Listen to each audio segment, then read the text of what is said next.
We see the story of Jesus going to the cross, and everything seems to kind of be hand in hand. And then there's this one character that seems to interrupt the narrative. His name's Barabbas. We don't even know much about him except that he's a murderer, a leader of an insurrection, a rebel. And why he's even mentioned, sometimes I'm not so sure. It's like, what? This is about Jesus going to the cross.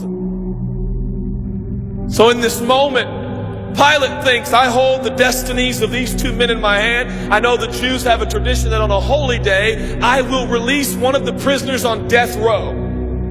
Pilate stands on this audacious stage, who now presents Jesus, Son of the living God, versus Barabbas, the thug and rebel.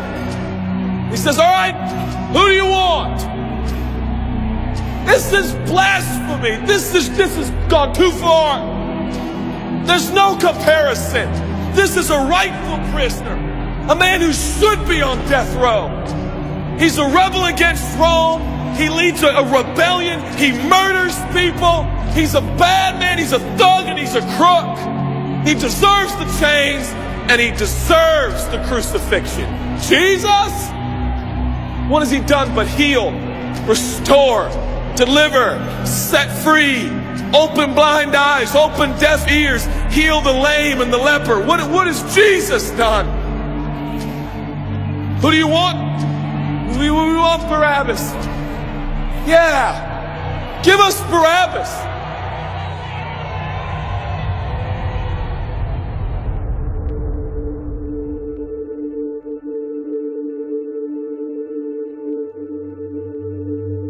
People say, give us Barabbas. The Roman soldiers come up and they put the key in and they unlock Barabbas from his chains and shackles. And he walks down the platform, welcomed by all of his thug friends. Yeah, the people love me. Yeah, that's right. I don't even know who this Jesus guy is, but all I know is my people love me.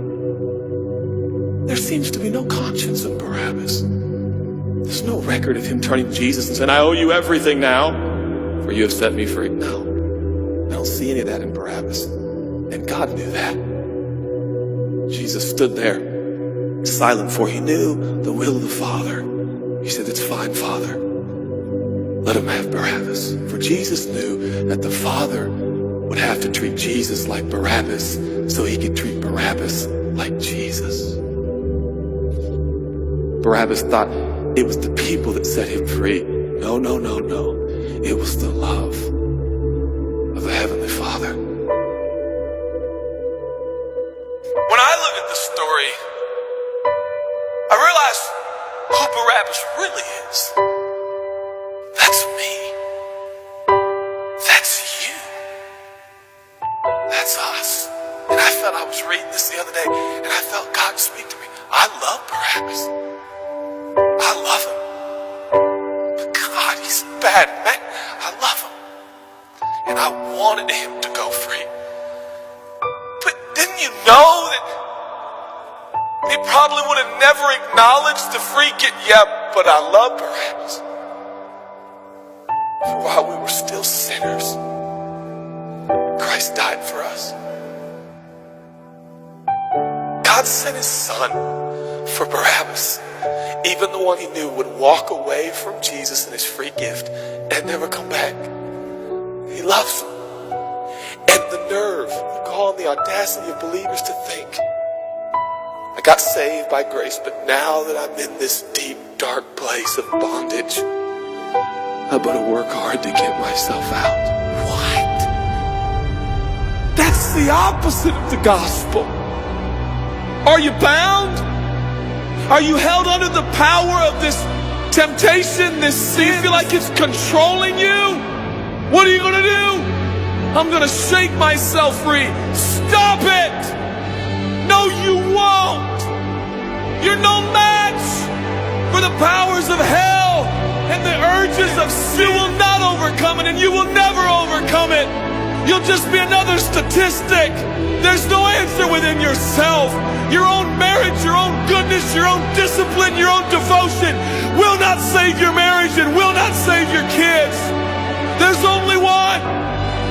And he's the one that took your place. He's the one that stood silently on the platform with Pilate and said, yes, let him have Barabbas. Take me. How many times have I stood on that platform with Pilate and Jesus, and I'm the Barabbas, and they start to take my chains off, and I say, no, no, I deserve this. I deserve the guilt. I deserve the shame. I deserve the consequence. I deserve it. Jesus seems to look at me and say, no, son, let me have it. Let me have your sin. Let me have your pain. No, God, I did it to myself. I deserve it. My marriage won't make it. This is what I deserve. I deserve divorce. I deserve poverty. I deserve sickness. I deserve it all. No!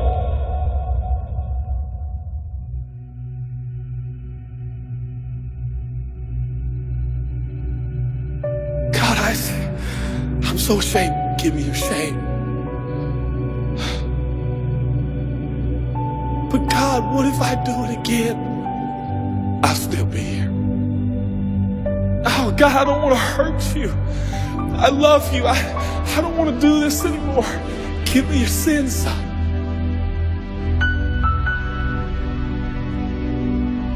This is all we got. It's all I got. It's all you got. We can play games. We can play church games. We can pretend like some people are better than others and that's why they're blessed, or we can all come to the honest conclusion that it's God. And it's God alone. The greatest challenge is not your discipline, your devotion, your focus. Your greatest challenge is believing the gospel. Could it be that there's a God with a love so scandalous, so wide, so deep, so vast, so high, so expansive, so welcoming, so inclusive? Let me have your sin, son. Okay. When I give him my sin, and I stand in this empty space of forgiveness and acceptance while Jesus walks off to the cross that I deserve. I see him walking to the post to be whipped. As I stand a free man, all the attention is turned now. And I feel the love of God saying, go son, live your life. I'll pay the price. Where did we get off? Thinking that we were gonna set ourselves free. It's still Jesus. It'll always be Jesus. It'll never stop being the power of Jesus. If his blood is sufficient for your salvation, his blood is sufficient to sustain you through every challenge and every sin and every temptation.